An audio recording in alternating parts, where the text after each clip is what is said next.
Hello everyone, welcome to our Let's Play series of Disco Elysium. This is Colonel RPG as usual, and I'm very happy that you chose to join me today as we learn about what our suggestion has to tell us.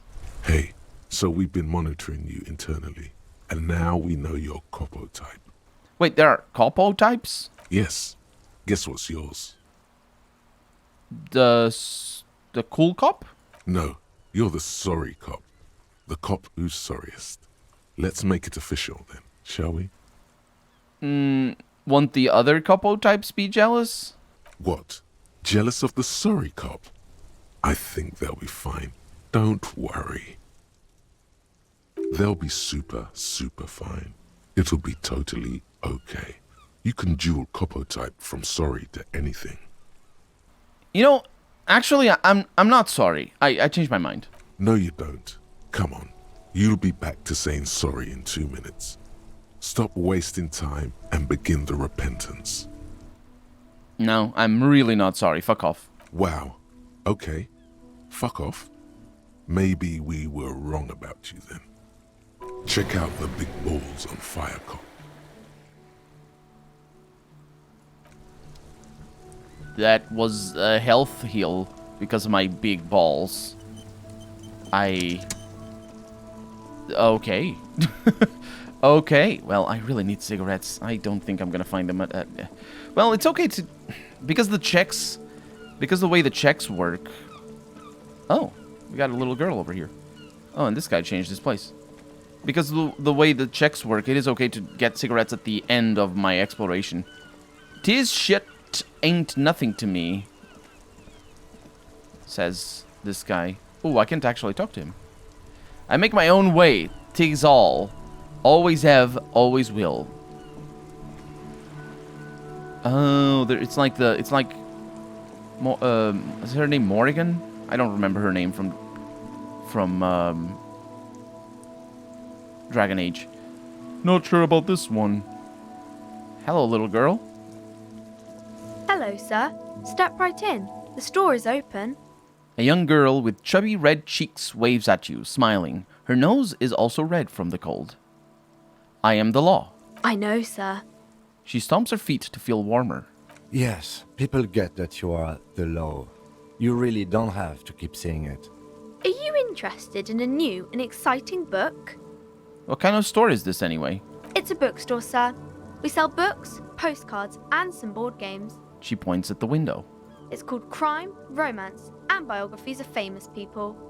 Whoa. Hold your horses, little girl.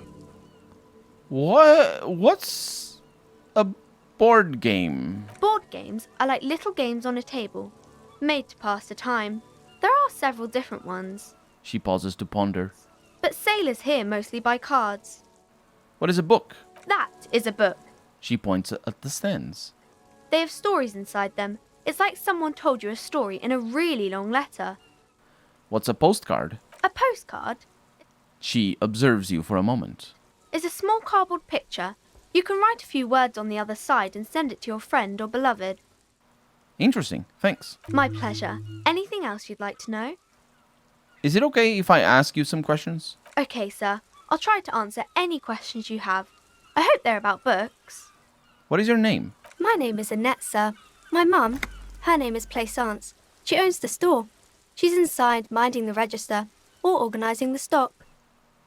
The girl gazes at the window and then suddenly jolts, her eyes wide as if recalling something. Feel free to step in and browse our wares. And you're standing out here in the cold because of... I'm signalling that the store is open. Otherwise, people might not know.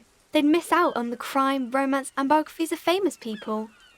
Such a good trooper you are, already learning the value of hard work. And I'm gonna pat her on the head. Thank you, sir. I'm happy to help Mum out with the store. She smiles and stands upright like a little soldier. And shouldn't you be at school or something? I do my studies at home at the moment. I have to help Mum keep this place running. School is stupid. You're lucky not to be there. Mum says it's necessary to do both because it builds character. Mum says a proper worker is dutiful. That's how you get ahead in life. You succeed. Yes. There is stress and unease behind these words. She's reciting etiquette. Yes. How's the business going? Mum says it's peachy.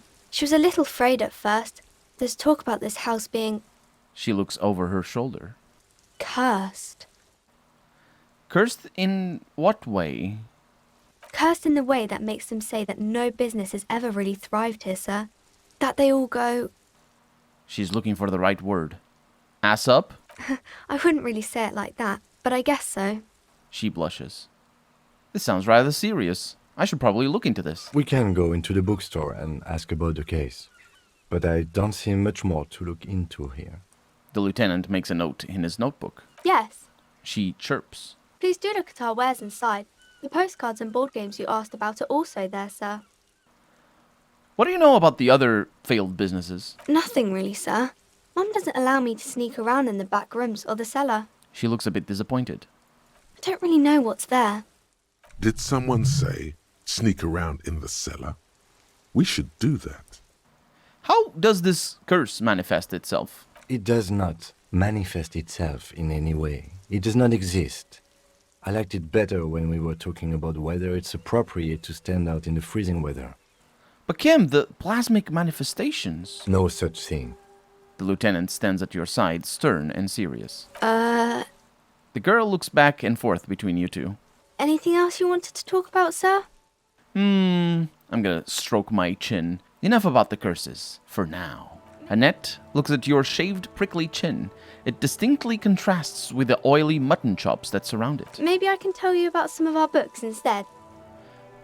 So what is this crime business? Crime fiction is about murders or burglaries or things like that, and the work of a policeman or a private detective who's trying to solve a crime and catch the criminals.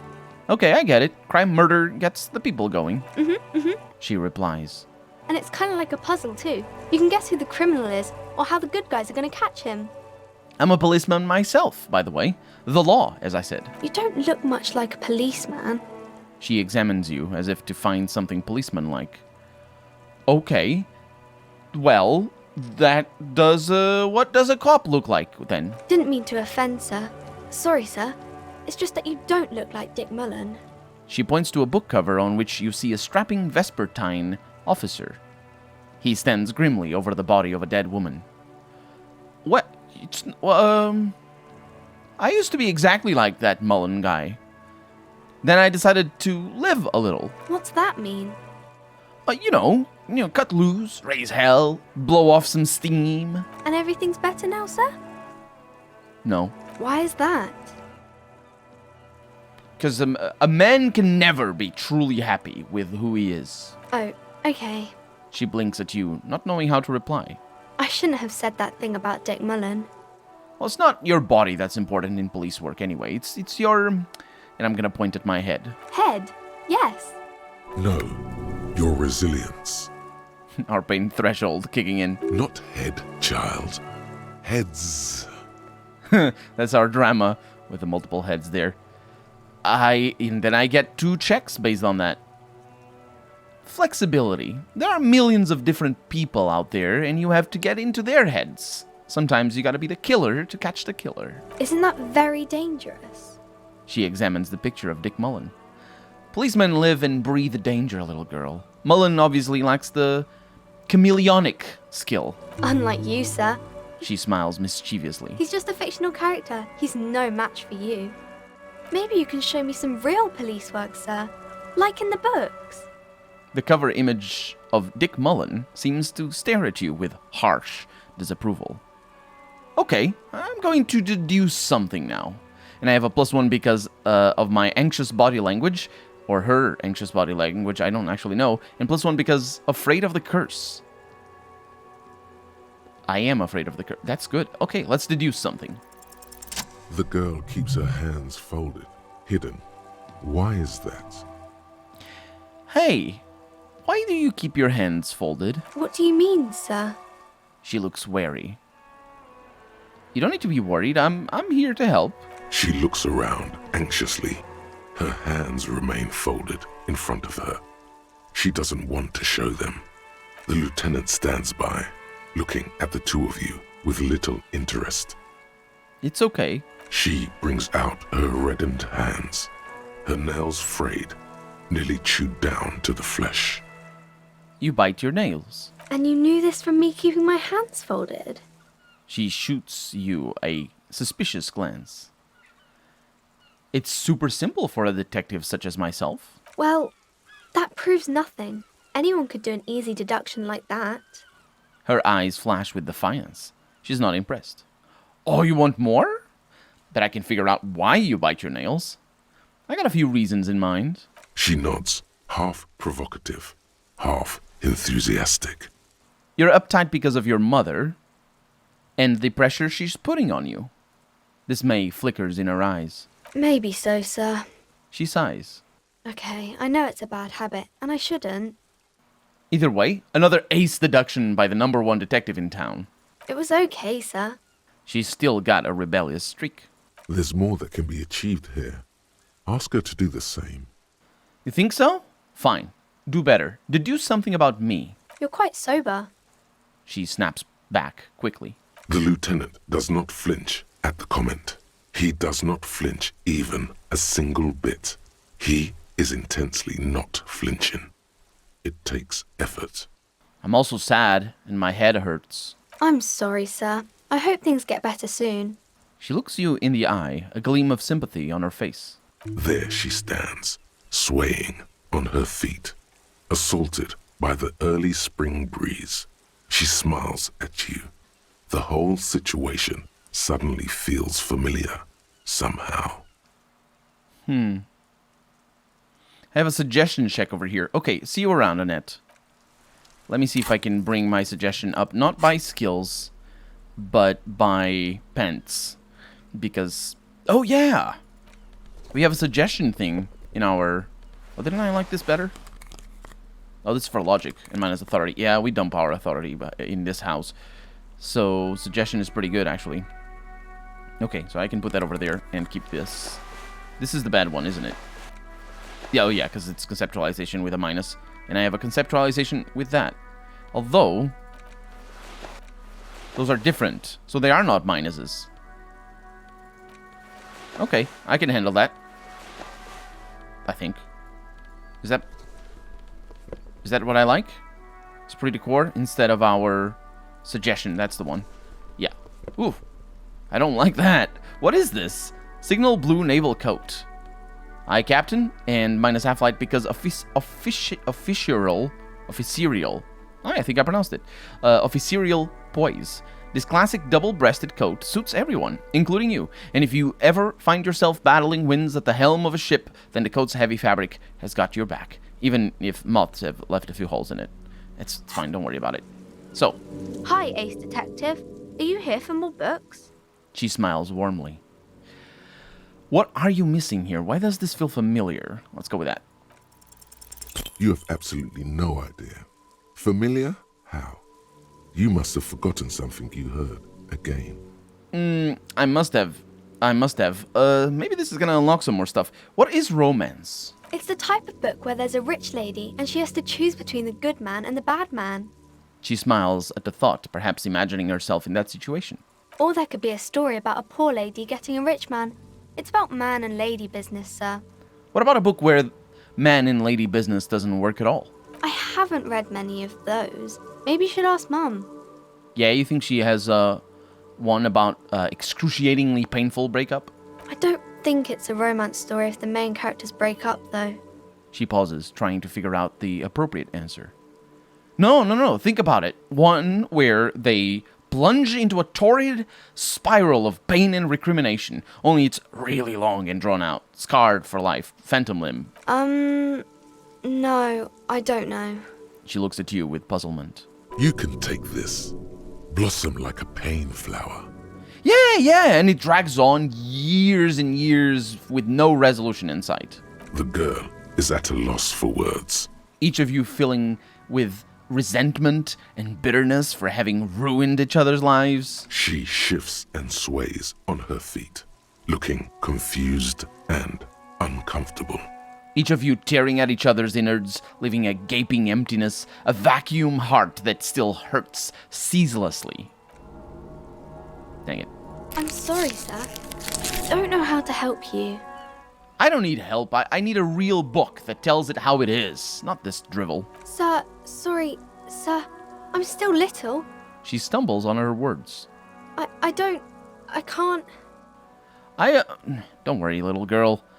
Got a bit carried away there. Let's back up out of this. She nods enthusiastically, obviously relieved. What about a poor man getting a rich lady? It happens, but usually the guy gets rich in the process.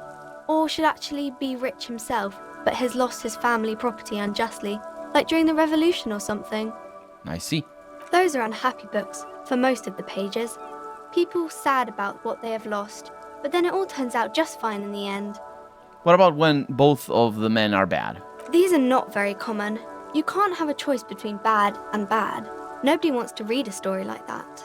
What if it's written really well? Well, maybe then it's fine.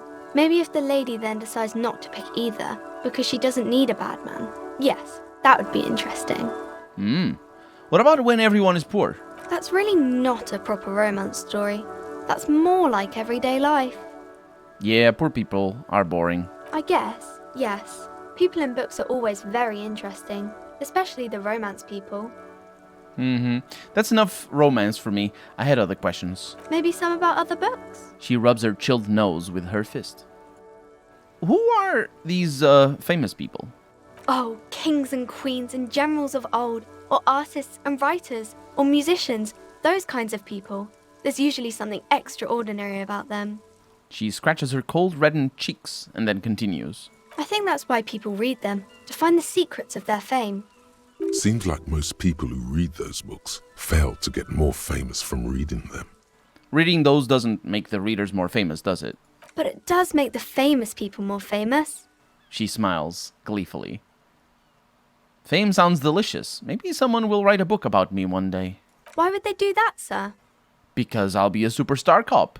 In the papers and everything. That'll show him. That's so cool.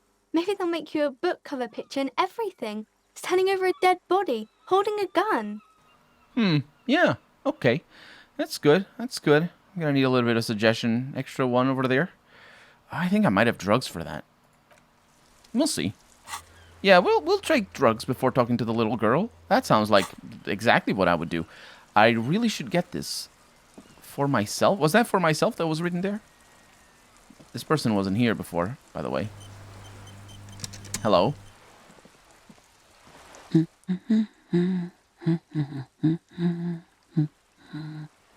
You see a sturdy woman humming to herself. She seems to be browsing books. The ship takes off like a silvery mosquito, unfolding its rotor blade arms. She mumbles, reading, and then puts the softcover down. A good one? I'm gonna point at the book. Yes? Hello? She nods, her attention fully focused on reading. Who are you? Me? She looks up briefly. No one. I'm just a working class woman. She doesn't really want to be disturbed that much. What are you doing? Looking for something to read. She reverts her attention to a worn-out paperback. Good. It is. I'm a policeman.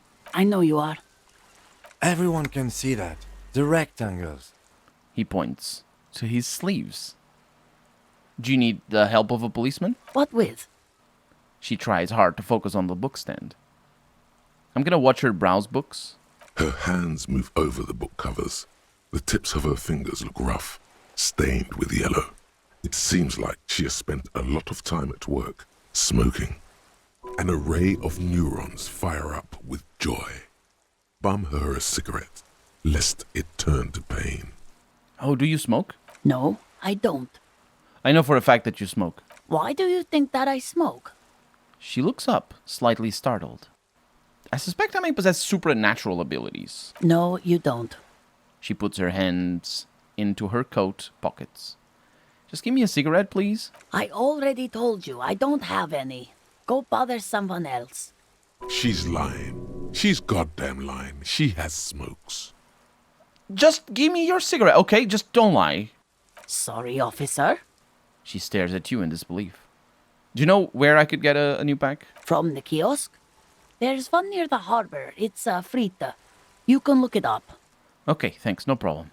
She sighs. Maybe your husband is missing. My husband? No, he's not. So where could he be? I don't know. At home now? Out drinking with his friends? Working? Where is this going, officer? So, what I'm hearing is you don't really know where your husband is. Yes, but She looks around and takes a deep breath, a little annoyed. I don't really need to know where my husband is. Not all the time. Wouldn't you like to? No. She looks you straight into the eye. Her right foot is tapping nervously. And if you're wondering why this conversation is weird, by the way, it is weird immediately. You can immediately tell that it's weird. But in retrospect, it makes sense that it is weird. There's something going on in this dialogue that made us assume that A, she has a husband, and B, on the face of it, ask her if he's missing. And those are the two big weird things that happen. But this is a setup conversation. So I can totally help you find your missing husband. Why are we still talking about this? I haven't lost my husband. That's all for the moment. I'll let you read. The woman before you nods and returns to her reading. I'm gonna use my advanced knowledge of what happens later in the game to not ask her about the cockatoo or the children. I don't think it goes anywhere either way, but we never looked into these things, did we? This is the one that's broken. This coin-operated viewer is facing southwest. Its coin slot is full of fossilized bubblegum, rendering the machine permanently inaccessible. But the other one... Can I take that? No. This one... This coin-operated viewer is facing south.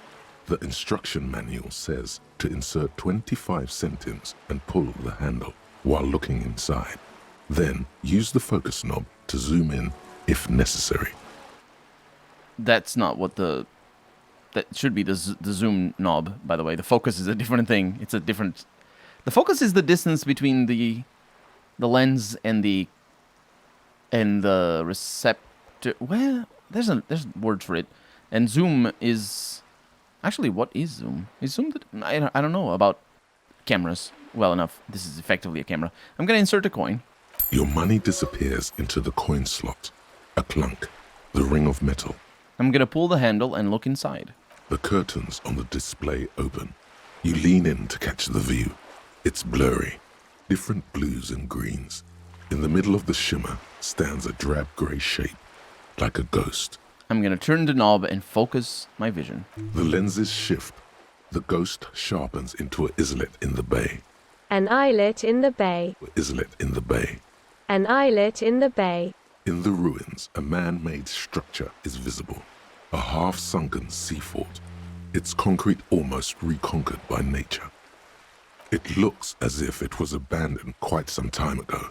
Nothing but a rotten tooth remains of the anti-aircraft tower. A lonely birch tree grows out of it. There are ruins of some kind of building there. Really?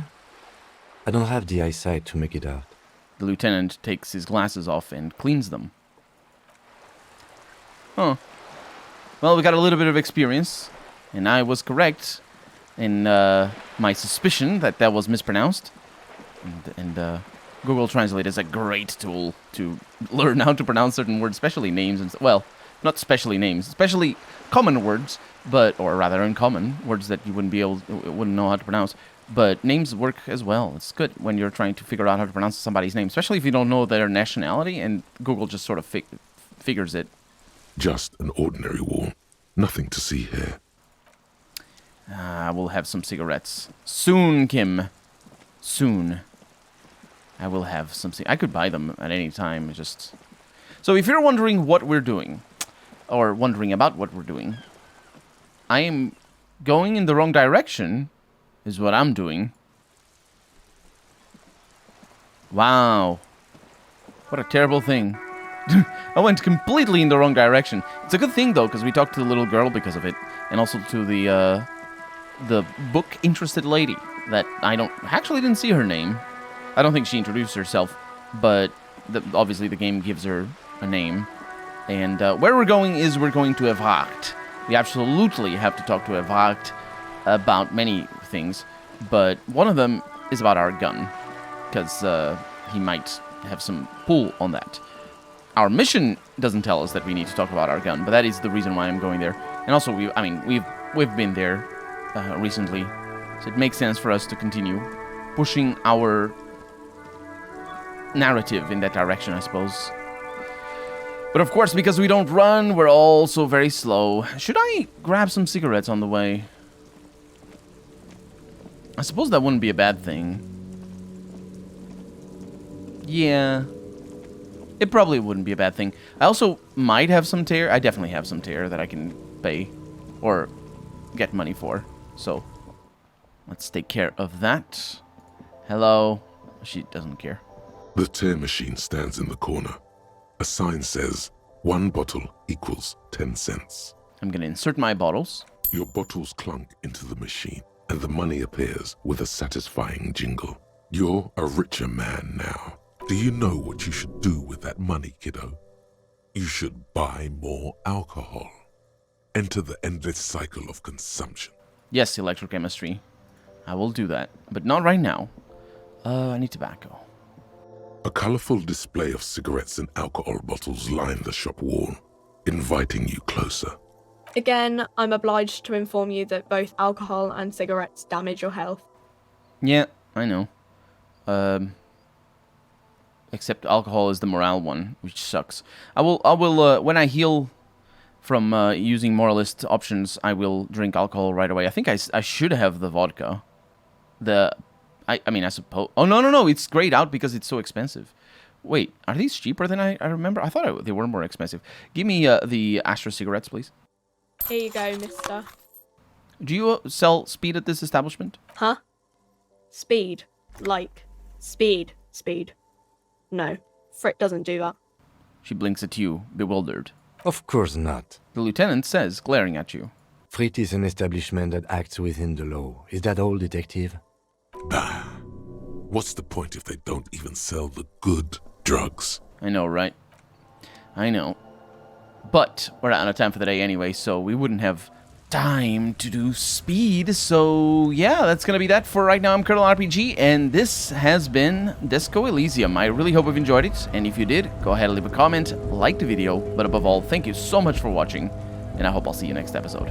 Bye-bye.